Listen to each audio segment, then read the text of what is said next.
You now tuned in to the Gumptown Podcast. I'm your boy Doug B. We ain't got nothing to talk about, but we got something to talk about. Let's go. Good people. Welcome back to the Gumptown Podcast, episode 70. I'm your boy Doug B. If you tuned in to this podcast, thank you for your time and your attention. I really appreciate you giving this podcast a shot. Today's guest, he is the founder and owner of Trifecta Performance. I'm looking forward to this conversation, and I'm sure you all will be inspired by his story. Let's chop it up with David Graham. David, how's it going, man? I'm doing well. Thank you. Glad to hear that, man. First things first, thank you for taking time out of your schedule to chop it up with me a few minutes. I really appreciate it. It's my pleasure, man. I'm looking forward to kind of letting the people know what this is about, man, because it's about educating the people. Yes, sir. Of course, we're here to talk about Trifecta Performance and all the other business entities you have going on. But before we go there, let's get to know the man behind the brands. What's your story? Well, man, pretty much, man, just a hardworking dude. I've been in healthcare since 2003. I've been a healthcare provider as a nurse practitioner since 2016. I've been an entrepreneur for the past 4 years, man. Just been hustling and grinding.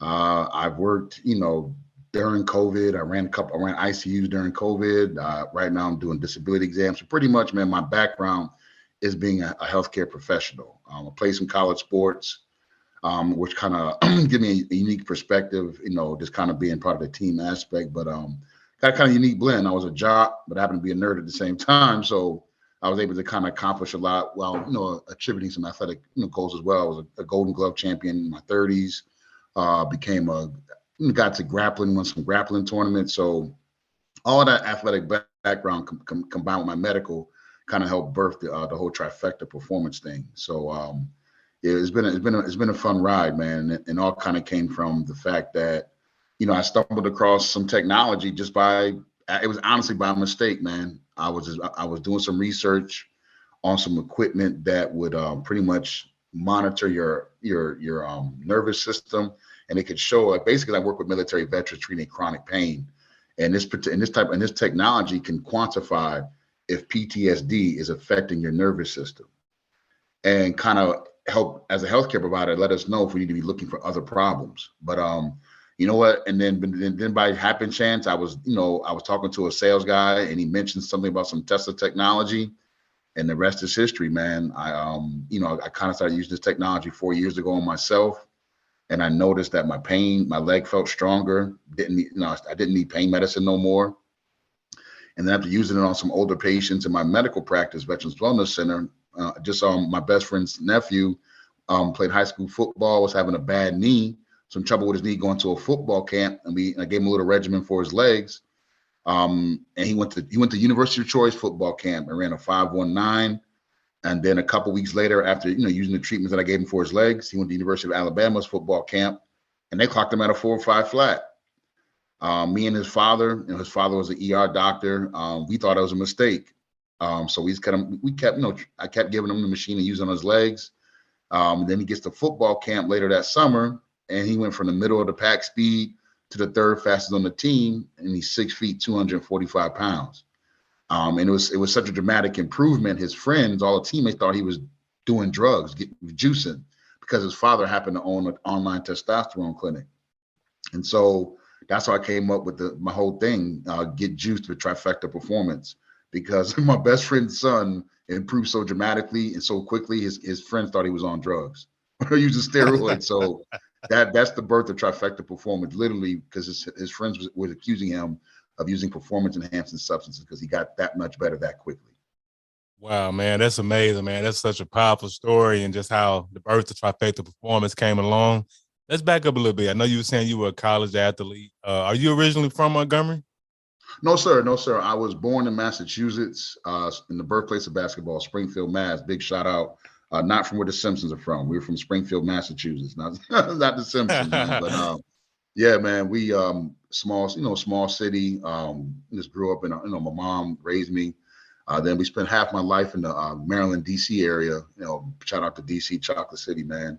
I kind of grew up in that area as a young man. And then my first marriage, We were stationed. I've been in my first marriage, so I've been here in Montgomery since 2011.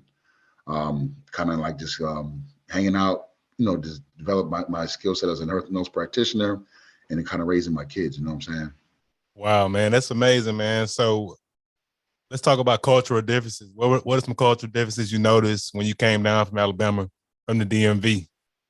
Man, you know what, man? I'm gonna be honest, man. I kind of was pleasantly surprised when I came down to Montgomery, man. I was just like, number one, ain't no traffic, bro. Just on that alone, I'm like, I'm good. You know what I mean? No traffic. Gas is cheap. And it's cheap to live here. You can't complain about Montgomery, man. So yeah, it's Yeah.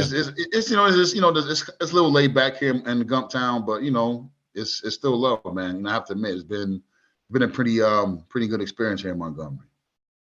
Yes, sir. That's one thing I know, man. I'm from the Gump. I visited DMV a few times, and yeah, that traffic is next level, man. Yeah, Cost of bro. living Like is that. too. Yeah, it's like that's why I don't like going to Atlanta. I get to me flashbacks. It's like I don't Oh see no man. more traffic, no traffic at all. Yes, sir. So where did you play college ball at? Worcester State College is in Massachusetts. Okay. What Yeah, was Worcester is that State a Lancers, man. Worcester State Lancers from 96 to 2000. You know what I'm saying? Just pretty decent teams. We were and then after that, man, I just kind of got out after college, just came back to the Maryland area, and I got into healthcare. Got my LPN in 2003. My mother was a nurse, and she always told me I should be a nurse, but my background was computers, but life had it. I guess I was supposed to be doing this. So next thing in 2003, I'm in the LPN program, and then I graduate from there. 06, I get my RN, and when I get down here to Alabama in 13, I get my bachelor's, and then I go back to school to get my master's degree in nursing. I'm a certified nurse practitioner. okay? So overall, how was that college experience being an athlete, playing at a high Man, level? I told every young man that I could talk to as I was coming up, my little cousins, people I just meet, but hey, man, if you got an opportunity to play college sports, you got to do it, because it just it's the camaraderie. I have, it's like now some people go to college, go to fraternities. Mm-hmm. Same thing. You play college sports, man, especially because I played college basketball, so it's only like 13, 14 of us. So I still have friends to this day that, my teammates that we still talk to this day. And we've been friends since 1997. You know what I'm saying? So it was just, I got to go to Hawaii, got to travel the country, and, and we play some good ball, man. It was a good experience, man. 'Cause I think it's important that, kids should play sport, because when you become an adult, and get into the real world, you rarely do anything by yourself. You know what I'm saying? And I've noticed that in my professional career, that people that didn't play on teams, they're they're not the fun people to work with, man. If people don't have an idea of team concept, or understanding how to pull together to accomplish a common goal, it's not going to work in the real world. It's just not going to work. So I definitely recommend. I always tell my kids, just it's that sports, that camaraderie, being on a team is definitely important. I think just for life, man, because in life is tough, man, and always that team component, doing things together, can help in a professional setting. Yes, sir. 100%, man. I agree. Just being in that team dynamic, those sports, man, just those skills you learn, like you said, man, that teamwork and just understanding everybody have different strengths and weaknesses. So put together, you can create something great, man. So that's amazing that you've taken those principles you learned playing college ball and they transferred into present day. That's amazing. Yeah, man, it's been a fun ride, man. It's been a fun ride. Yes, sir. Go ahead. I'm sorry. Now, but all those experiences kind of prepared me to be for this corporate world, or business entrepreneur world. Yes, sir. That's amazing, man. So let's talk Yeah, more man. about Trifecta Performance. What inspired the name? Very intriguing name. Well, man, like I said, man, my best friend's son, he got really. I had a company I had created called Trifecta Healthcare Services, and I was trying to do some things with it, had some ideas, and just kind of, and then, but it just was kind of sitting out there. I was, hustling and traveling and meeting people, trying to implement some things in the primary care setting, but nothing really materialized. I got a couple of jobs, paid decent money, but nothing really materialized how I wanted it to. So it became just kind of dormant. then I kind of just went on and focused on obtaining some contracts with the VA to work with veterans and stuff like that. And then I came across this Tesla technology. And then when I tried it on my best friend's son, his friend thought he was juicing. Then I don't know where the performance part came in, but I said, you know what? Get juiced with Trifecta Performance. I called in the future of athletic enhancement. That's the line right there. You're the first media outlet to get it, baby. So wherever I go, you ride it with me, player. All right. Yes, sir. Nah, man, that's amazing, man. That's amazing. Yeah, man. And it really is as organic as you can imagine. It really is as organic as you can imagine. So that's why I really believe is, when I talk to people about what I'm doing, I said, I can imagine what the people that started Bitcoin felt like. I can imagine it because I know as number one, when I explain to people what I do and what I am, I kind of give my unique perspective because I tell them I'm not a trainer. I'm not a physical therapist. I'm not a strength and conditioning coach. I said, I'm a medical provider first. You know what I'm saying? That's how I look at this. But I happen to be a jock at the same time. I did CrossFit. I've done yoga. So and I've studied nutrition and stuff like that. And I have a unique perspective. I have a unique knowledge base to what I bring to the athletic world. So, and using this Tesla technology, I've watched athletes get better almost instantaneously, like while they're getting treatments. It's exciting, man, because I know for a fact that every athlete, at least in America or in the world, needs access to this technology, man. And the crazy thing about it, no one knows about it, bro. That's the crazy part. It's absolutely insane that there is technology available that you can plug into your wall in your home. And if you use it in an appropriate way, it'll treat your pain naturally and your pain will resolve. Or if you're an athlete, if you use this machine in a certain way, you'll get faster and you'll get stronger. I've seen it. I've gotten to a point, I've just accepted what my eyes are telling me and what the science says. First of all, I'm a scientist first. I have a master's degree in nursing, which is a science degree. I'm a scientist. So I know what I'm seeing. I know how the human body functions and operates. And I've watched athletes improve with their functional movements with this technology because it helps the body initiate certain cellular activity that just it is what it is, sir. It's science, and I'm excited because the sports world doesn't know about it, And the company that created the technology has tasked me with being their sports guy. They're really proud of their technology, but they know it has to be used a certain way. And they actually told me, David, what you're doing with the technology, we didn't intend it for that. They intended it for a specific demographic, people with diabetic neuropathy and urinary incontinence. That's how they market it to providers like me. It brings a cash revenue stream to your medical practice, right? So, when I got the machine, I studied the book, used it on myself, used it on my patients, and so on and so forth. Basically, what it was designed for: chronic pain management. It really does, resolve pain, but when I started kind of playing around with it, putting pads in different places, I was an athlete, did certain things on my kids. I noticed that you could create maximum resistance in any range of motion. I was like, huh?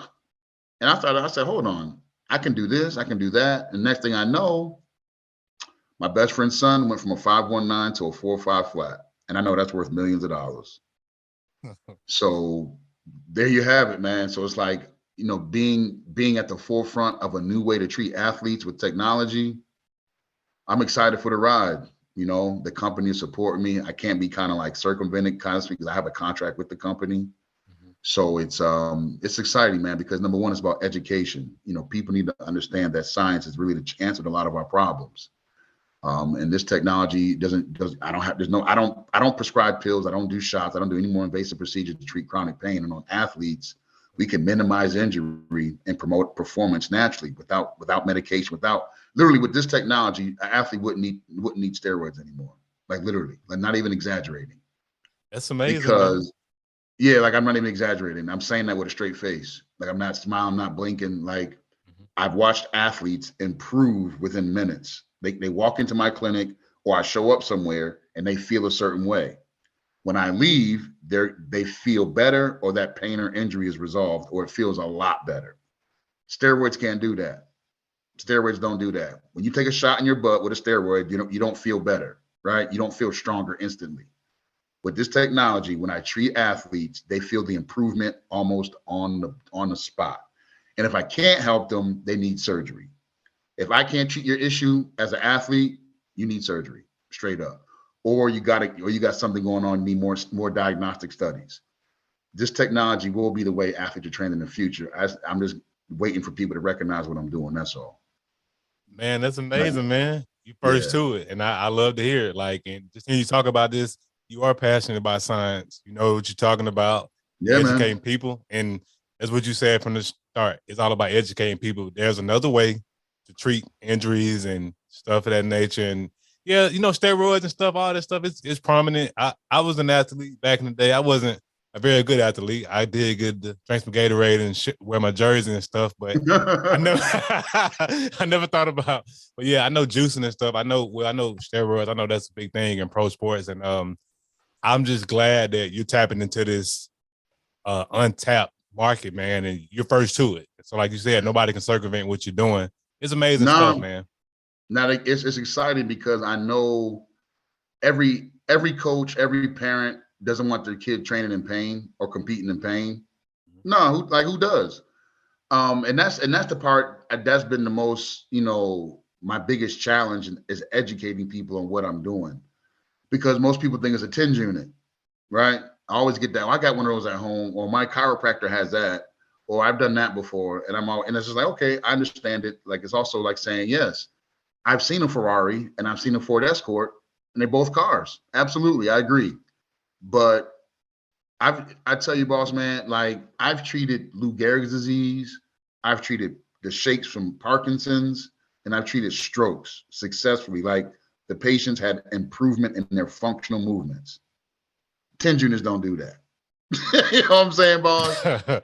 Like, 10 units don't improve functional movement on people with neurological injuries after the first treatment, during the first treatment. You know what I'm saying? So I'm excited, man. I'm not sure why the creator chose me for this mission, but I'm going to run with it, man, because number one is for our veterans, man. That's why I'm really doing it, because as we discussed earlier, my primary business was Veterans Wellness Center of Alabama.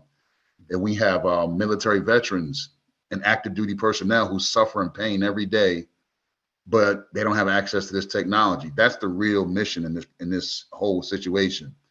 Trifecta Performance is going to be my platform, because there's no way that people that served our country should be suffering in pain any longer. They shouldn't have to. Like, I've watched this technology improve someone's quality of life after the first 45-minute treatment, where their whole demeanor changed, their whole outlook changed. Like, they look like a different person. Literally, I had a veteran in my clinic who was going through a Suboxone withdrawal. If you don't know what Suboxone is a synthetic narcotic. Is what they give, like, heroin addicts or like crackheads or people that are just hooked on narcotics, is what they give them to get them off the street drugs. They get them on the synthetic drugs. It's really no improvement in the situation. The patient's still hooked on an unnatural substance, right? Mm-hmm. So this particular patient was in my clinic one day going through a withdrawal because they were in a halfway house and they couldn't be on a synthetic narcotic at this halfway house. So I gave this patient a treatment, and during the treatment, the patient fell asleep. And when they woke up, the jitters were gone, the shakes were gone, the sniffling was gone, and they were laughing. So when I saw that, I really understood the true power of this technology, and I understood my mission. It's like, yo, we got to get this to our veterans. Like, we got to get this to our active duty personnel.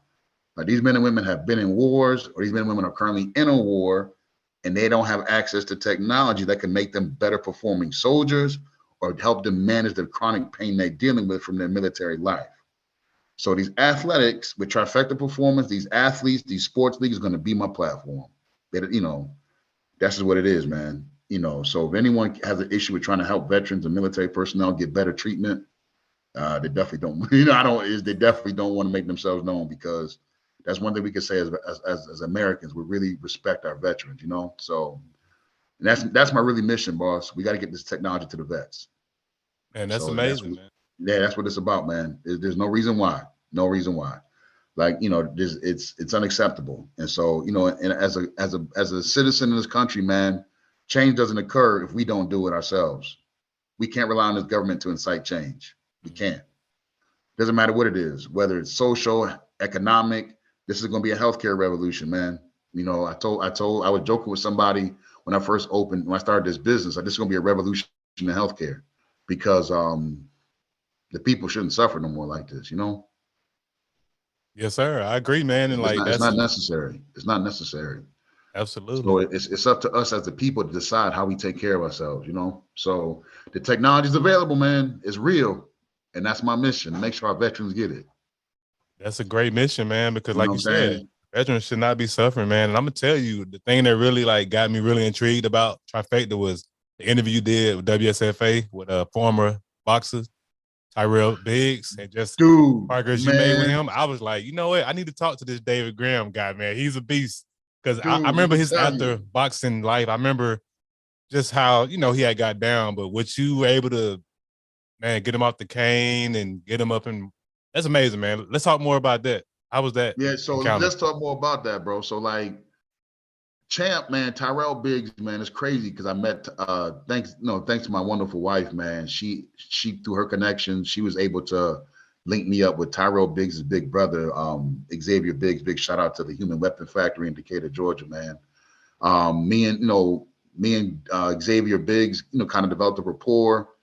We got to talking, you know how men do. We know it, make sure you cool, make sure he ain't weirdo, I ain't no weirdo, everything was cool. You know Right. what I'm saying? So right. Got to yeah, build that you had that rapport. feeling out period, man. But then we got to kind of know each other, man. Come to find out, he's Kevin Hart's boxing trainer. He's Usher's boxing trainer. He's Lamar Odom's boxing trainer. The dude that's the current celebrity heavyweight boxing champion, he's his trainer. So this guy's like the boxing trainer to the celebrities, right, in Atlanta. And so as we get to know each other, he's like, "Yeah, my little brother is Tyrell Biggs." I was like, "What? What do you mean, Like, yeah, that's my little brother." And we got to talking how he's dealing with this severe hip injury where he fell. He had a prosthetic hip, and there was nothing that could be done. It was just the muscles had gotten so weak he couldn't barely walk anymore. He was on a walker, and so as he's telling me this story, I'm like, "Yeah, yo, I can fix his hip." And he looks at me like, "What are you talking about?" He said, "There's nothing that can be done." I said, "They said there's only rehab can help, and even then, we all know rehab isn't going to do nothing." I was like, "I know, I can fix his hip." And he was like, he couldn't. When I kept saying it to him, he was like, "Okay, well, what can you do?" And I explained to him about Trifecta Performance, and he said, "You really think you can help my brother's leg?" Because at the time, his brother had been using a walker for about a year. At the time, he could barely stand up. And I was like, "Yeah." So he got his brother down here to Montgomery, Alabama on September 1st. After 3 days, he was off the walker. Within 2 weeks, his hip pain was all completely gone, and he was using a cane periodically. And at this point, he barely uses the cane now, and he doesn't have any more hip pain. And we actually also he had during the fall when he injured his hip, he separated his shoulder, and we fixed his shoulder pain as well. And he was joking how he could pump his jab again. And so we're going to be working with Tyrell about raising awareness. We're going to use his platform, just get the word out. I'm actually going to be opening a Trifecta location in Atlanta, hopefully by early spring. You know what I'm saying? But Man, that's amazing. it's exciting, man. And we pretty much gave him but we helped him get back quality of life. That was the most important part. I had they're doing a documentary on Tyrell Biggs right now, and they had an interview me during the documentary, and they was like, "What is success for you?" I said, "Bro, I'm already successful. His hip pain is gone. I don't care what happens, man." I said this, I don't care what happens here going forward. I did my job, man. The man has a quality of life. He's not suffering in pain. I'm a success. And the funny thing about that, he was at an event at the end of October in Pennsylvania with all the old champions like Sugar Ray, Duran, I think Holyfield was there, Mickey Ward was there, a whole bunch of these champions there. And I guess he got to talking to Riddick Bowe. And I believe Riddick Bowe's going to be here next week. It's like, yeah, like I think I'm not going to say, but I think I've been communicating with Riddick Bowe's team for the past 3 or 4 days. As of right now, he's supposed to be here next week. This ain't an official announcement. I'm just saying it's looking like it. You know what I mean? So once I get, and Riddick Bowe has really bad knees, I guess he could barely walk as well. Like, I guess he's not as bad as Champ, as Tyrell Biggs, because Tyrell was like on a walker. he was having like the neural. He's had a lot going on, but I think with Riddick Bowe, I think his knees are really messed up, and I already know I can fix knees, so I'm not worried about no knees. So, and the beautiful thing about that, the team told me if Riddick comes through, I think Deontay Wilder's gonna come hang out with him. So this could be a huge opportunity, man. I hope before you, it's funny, right? Because I know you're gonna release this in January. When you release this in January, all of Montgomery's gonna know what's going on. So it's gonna be pretty cool when this comes out, right? By the time this comes out, they're gonna know the deal with Riddick Bowe and Tyrell and what we're doing for the Guinness Book of World. It's so much going on, man, right now. It's exciting, bro. It's exciting. Man, that's amazing, man. That's amazing. Like you found out about this technology by mistake, and what you're doing right now, man, you helped Tyrell Biggs improve his quality of life, and you're about to help Riddick Bowe and many other boxers, man. So let's transition right into that next portion. Whenever I have entrepreneurs on the platform, I like to talk about three things: the aha moment, action, and audacity. You've already covered your aha moment. You were found out about the technology, working with your best friend's son. You improved his speed, and that's when you first had your aha moment about this technology. How long did it take you after the aha moment to take action towards starting a business? Well, bro, when I had the aha moment, I was in business, like helping with the veterans. It was kind of like my aha moment hit me probably before even Trifecta was a Trifecta. I had a moment of just revelation. And remember in the Matrix when Neo got he got all the kung fu downloaded to him? Yeah. I had one of those moments, bro. It was like just an enlightenment, and then next thing I know, I'm chasing opening businesses in Birmingham, and all led to Trifecta was kind of like halfway. It's like kind of like the culmination of years of work, and so it just it's kind of like knowing you're onto something, but not knowing how it's going to manifest, and then experience it as it happens. It's like, oh, that's how this was supposed to happen. Oh, really? So it's kind of like being seeing something way down the line, but seeing it so fast you don't realize what you're seeing, and that's what's like everything I'm doing right now. I've already known what's going to happen. I just didn't know the details until I experienced them. You know what I'm saying? Yeah, it's kind of that's the best way I can explain it. It's like I knew I was supposed to do something. I started on the path, but it was all kind of like in faith and just hard work. Like I know I'm supposed to be doing this. Everything's keep happening to allow me to move forward. So I'm gonna keep following this path. And then as I see things, just like with the machine and like the Trifecta and the veterans, it's all been happening. So just things are just happening in motion. It's pretty exciting, man, because I know that this is bigger than me, bro. This is way bigger than David Graham. It's bigger than Trifecta. It's bigger than Veterans Wellness Center. It's about people, man, and helping people. And as when you're trying to help people, especially when you're trying to help, people that done so much and sacrificed so much, it's way bigger than it's bigger than me. I've understood that, and now it's just a part is carrying it out and making sure I stay diligent in ensuring the mission because it's too important. It's way too important. Man, that's amazing, man. So the last portion, let's talk about audacity. It takes audacity to step out there and get started. You are a serial entrepreneur. Who or what gave you that audacity to get started in business and to carry on this entrepreneurship torch that you've been carrying? Oh man, what gave me the audacity? I think it's kind of like not being scared of failure, man. Like, because you can't do this without being scared of failure. Like, I'm so scared to fail. I'm gonna work myself. Like I already said, as long as I got a breath in my body, I'm gonna do whatever it takes to make sure this gets done. So just not having fear. It's not audacity, just having no fear. Can't be scared, man. I don't have a time clock. I don't get guaranteed money. All my money is hustle. Like you can't have that fear. Fortunately, I'm a nurse practitioner, so I have an insurance policy. I have a nursing license, obviously. You know what I'm saying? So I can always go make me $100 an hour somewhere. But still, the fact is, I don't work for nobody. I'm not an employee. I'm not a worker bee, man. And that takes lack of fear, because at any moment, you know what I'm saying? I don't have paid vacation. I don't have, I don't have that luxury. But I know that everything I do is for me. All the hard work is going to benefit me. I'm not working for nobody. No one's going to benefit off my hard work. And that's the audacity that when I got into this self-employed world, my first job as a nurse practitioner, and I was like, oh, I don't have to ask for time off. I was like, oh, I can do this. that was my audacity. I think that was my moment when I realized that I didn't have to ask for time off, or if I didn't want to show up for work for 3 weeks, no, I didn't have to send an email or file no paperwork for vacation requests. That was probably that audacity moment when I first realized I'm working for myself. I don't answer to anybody. That's amazing, man. Let's talk a little bit about that, man. What is that like on a day-to-day, knowing that you don't hit the clock? Is you versus you? Yo, it's you know what, man, I'm gonna tell you, I think I tell everyone listening to this program, if you know someone that works for themselves, man, you gotta give them a pat on the back, because it takes a big set, man. Can I say cojones on it? Cojones? Yes, sir. You got it. Go ahead. You got it. So yeah, man, you gotta have a nice set of cojones to do this, man, because it all falls on you. You know, my son's 12 years old. I can't tell him, Daddy, we got to move out because Daddy can't pay the mortgage. How that gonna sound? You know what I'm saying? I got a wife. You know what I mean? How that gonna sound, man?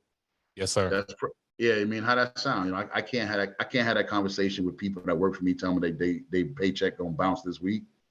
Yes, I don't have those conversations, man. I refuse to have those conversations. So it's just understanding that everything ends with you, man. You gotta look in that mirror. If it doesn't go right, look in the mirror. If it goes excellent, look in the mirror. And I think, you know, a lot of times people that try to associate themselves with you that aren't entrepreneurs, they don't understand that grind. They don't understand the sacrifice or the, you know, what it takes. They don't. I tell anybody that about business being an entrepreneur, tighten your circle. Just tighten the circle and don't expect people to understand what you're doing. Sometimes I feel like I'm going crazy because it's like I have simple expectations, accountability, and hard work. And people look at me when I hold them to that. You know what I'm saying? Amazing, like, man. When I hold it, it's like, hold on. All I'm asking you to do is be accountable and work hard, and I reward you for your efforts. That's the kind of leader that I am. You know what I'm saying? I'm like my boy from 300, Leonidas. You know what I'm saying? Yeah. Let's go, Sparta. Let's go, baby.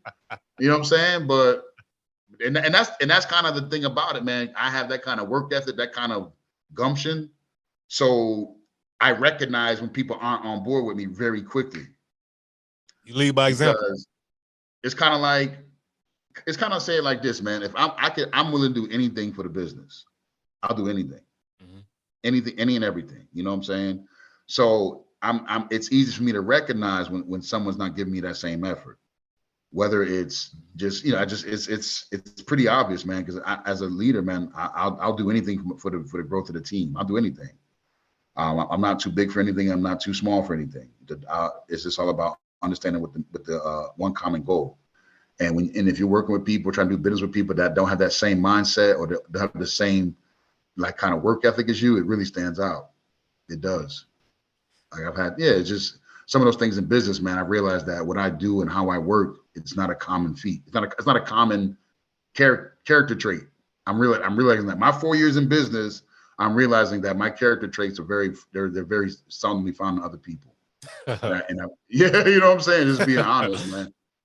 That's amazing, man. You lead by example, so you already know what to look for when you have to come work. I'm learning that. I have to stop. You know, I'm realizing, man, accountability and hard work. Man, I don't know if Facebook took it somewhere and threw it somewhere. And like people just don't understand that. But the most you're right. But the most important thing is you setting that standard at your company. Right, and that's what it is, man. And people, I think that's why I'm very proud. I'm proud for what I'm trying to accomplish. I'm very proud about that. I'm very proud about that because it's have a long way to go, but it takes courage and you know, it takes courage and being prepared to look like an oddball. And working 7 days a week, you know, grinding out, because I know my goal is when I'm 50, I'm retiring. Like I ain't working like this when I'm 50. No doubt, man. No doubt. And to be honest with you, man, that's great stuff. And that transition right into the next portion. And you've done great things with Trifecta Performance. Great things are coming down the pipeline. Let's talk about vision. What are your short-term and long-term goals for the business? Oh, man, my short-term goal. I just want to, honestly, this is kind of funny. I just want to keep making payroll. That's my short-term goal. I want to be able to make payroll, man. That's important to me. You know, having a profitable, sustainable business. because nothing's going to happen without the business being sustainable. You know what I'm saying? Respect. That's just, yeah, if the business ain't making money, you can't pay bills. You're going to, you got to figure out how to pay bills, man. And that's the short-term goal, man. Just making sure that the Trifecta, along with the Veterans Wellness Center, continue to grow as businesses and sustain. And my long-term goal is I want to be the largest Black-owned healthcare company in the world. Because as of right now, if you Google it, there isn't one. There isn't a large Black-owned healthcare company. There isn't one.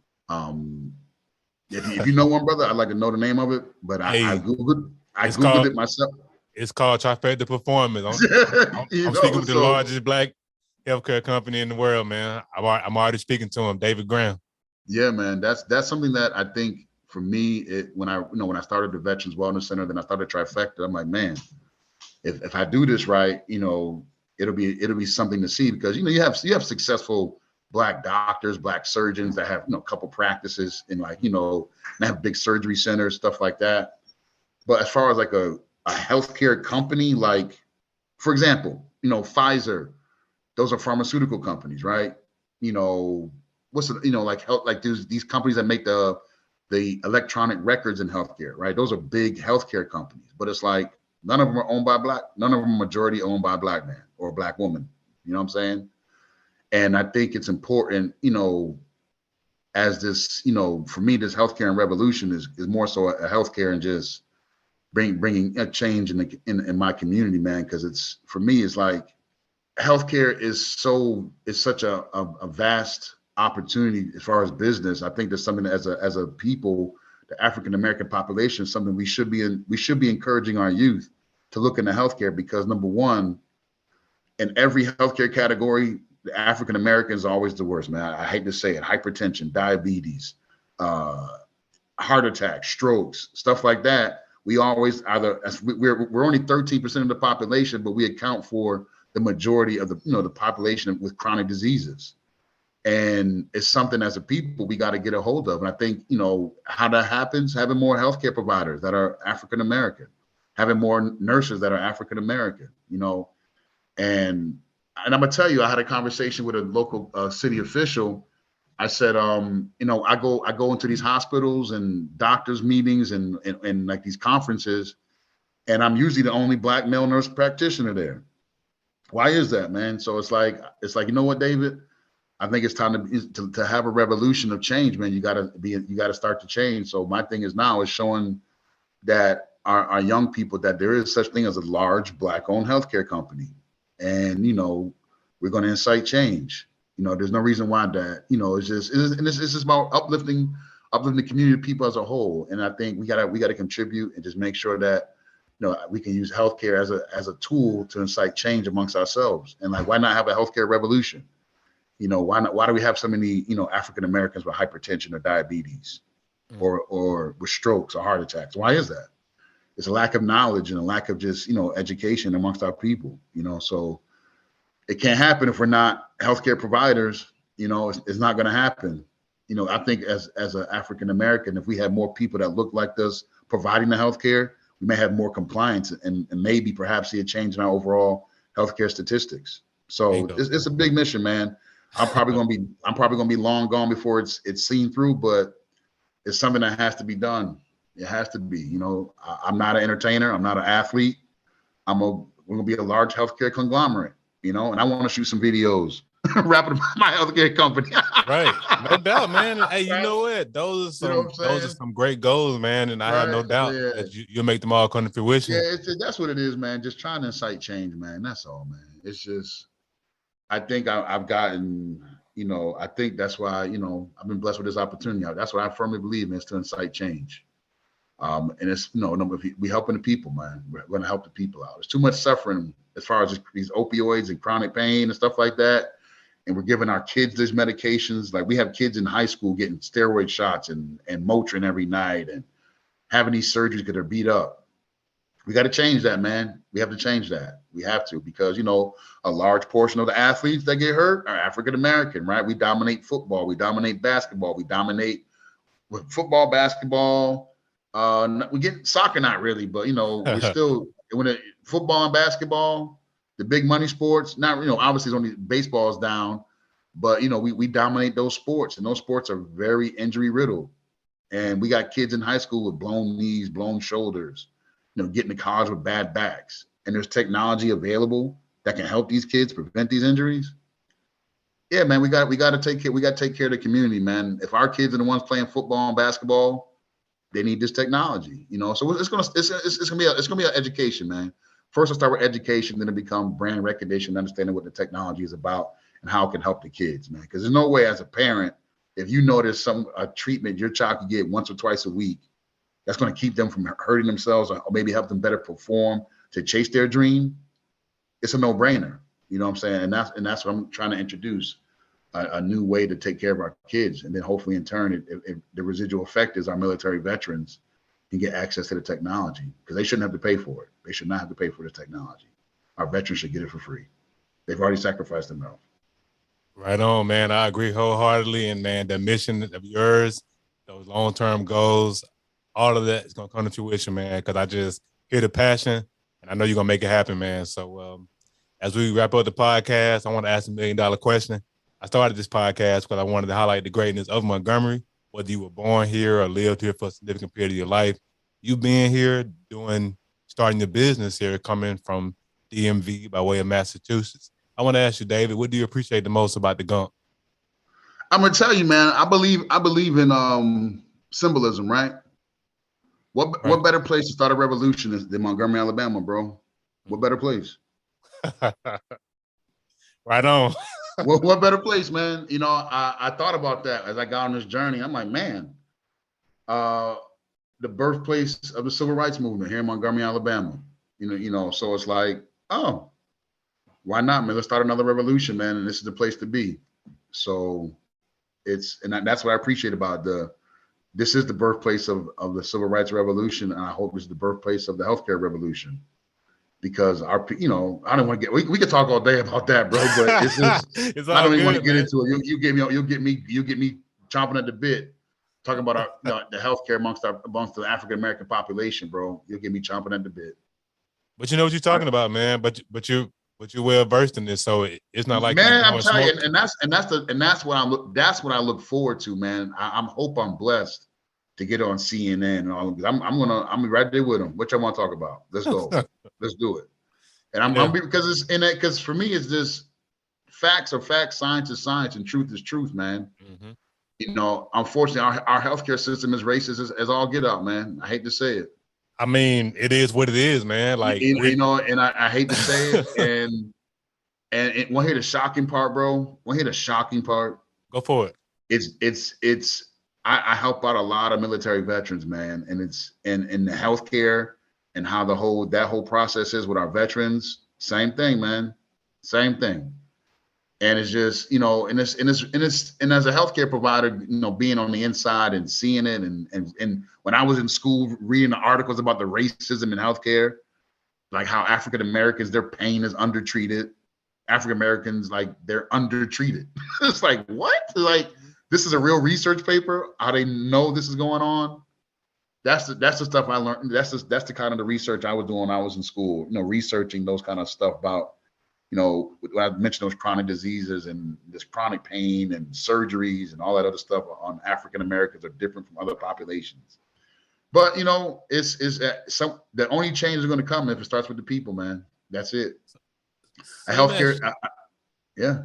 Oh, go ahead. I'm sorry. You good, brother? Go ahead, man. You go ahead, man. What's up? So this is a little bit off the grid, man. So in terms of these diseases, hypertension, high blood pressure, what are your thoughts about? Because I know we hear a lot in our communities. I disagree with it. I've heard a lot that high blood pressure is hereditary. I believe it's repeated bad behavior. Let me tell you this, boss. Let me tell you this, right? All right. I'm gonna tell you right now. The only way, as an African American population, we're gonna fix this problem. I'm gonna say this, and I don't know if this, I hope, basically we have to stop eating like slaves. Once we stop eating like slaves, we'll stop getting unhealthy. That's just the truth, man. We have to stop eating like slaves, man. And reason why I say that, because up until my 30s, it was taught to me how to eat. Fried foods, the fried chicken, the collard greens with the ham hocks, the macaroni and cheese, There's dressing, the stuffing, the salt, the hot sauce, blah, blah, blah, the chitlins, the blah, blah, blah. That's how slaves ate. We should not be eating like that as a people. Fruits and vegetables, lean meat. Really, actually, the science says our GI system wasn't designed to even digest meat. But you know, I have to be honest, man. You're not getting me off no juicy steak, man. I don't care what you got to say. I respect your honesty, man. I don't care what you got to say, you know. But nah, it's just No, but really, man, just if it just our culture was taken from us, and we ate any way we could to survive, and that mindset has been passed down for 400 years now that we're still eating like slaves. And when that revelation hit me one day, I was like, oh my God. But you know, that's what it is, bro. We got to stop eating like slaves. We have the knowledge of what our bodies truly need to be functional without disease, but yet we still eat like slaves. That's just the truth, man. It's a hard fact that as an African, as a culture, we have to accept we still eat like slaves. You know, we all have degrees, we all have, you know, education and knowledge, but it's been bred in us to eat a certain way, and we still do it. I'm guilty of it. It's been tough for me to break the habit of eating that way. That's not our true culture of diet. The diet we eat now in America is not the diet that our ancestors ate. We all know that. Right. Nah, man. So that's spot on, man. And I mean, that's a great way to put it. I've never thought about it like that. And I appreciate your perspective on that. That's great, man. That's amazing stuff. Yeah, man. So how can people connect with you, David? What are your social media handles? And please do hit me up, man. We on Facebook at Power of the Juice. Same handle on Instagram, at Power of the Juice. My website is www.trifectaperformance.org. Give us a call. We're located at 5911 Monticello Drive here in Montgomery, Alabama, 36117. Our phone number is 334-676-2797. Yes, sir. And of course, I'll put all of this in the description of the episode. Hey, David, thanks again for the conversation, man. I really appreciate you. Man, I appreciate you, man. It was fun, man. So remember I said, man, no matter where I go, man, you my radio guy, bro. All right, that's the deal. Deal. you my podcast dude. Yes, sir. Appreciate you, man. Good all people. Right, I appreciate you, man. Thank you. Yes, sir. Good people. That concludes another dope episode of the Gumptown Podcast. In the meantime, in between time, y'all know what to do. Be blessed. Be safe. But most importantly, have the audacity to be you. Gone.